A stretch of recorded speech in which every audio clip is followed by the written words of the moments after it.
Hey, Sin Network KC, I'm so glad you're joining us for this. We're not going to take time. We're going to dive right into it. I'm Wright, Pastor Price. I'm a church planting catalyst here in Kansas City.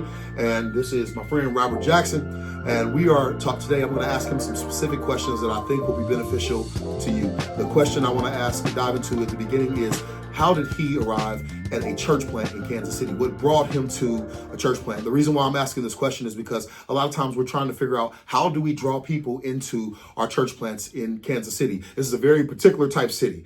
Every city has its own culture, its own vibe. And so I want to get that answer from Robert that I think is going to be helpful to us, coming from his perspective. And maybe this will be a blessing to you. So that's the question.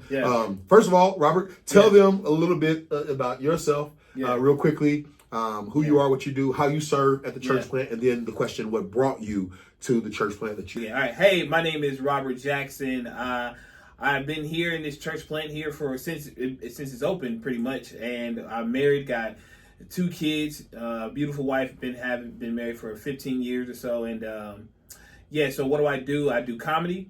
I also do connections here at this church plant, and the thing that brought me here, honestly, was the word.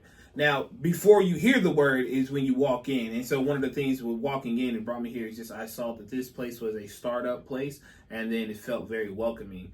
One of the things that I never really experienced a lot of time inside of a lot of churches was feeling very welcomed almost. You know, you get direction to where the sanctuary is, you get a hello, you get a pamphlet, and then have a seat. You know what I mean? Kind of, So first impressions. First impression was a great. I think sometimes we don't see the benefit and the significance of first impression. But as Rob just said, first impression is what actually grabbed his family and brought them in. Obviously, the gospel had to be preached, all those things. But how was your first impressions at your church? Are you investing time in making sure that when you get people to come to the door, that you're really carrying on them well? So that's good. It's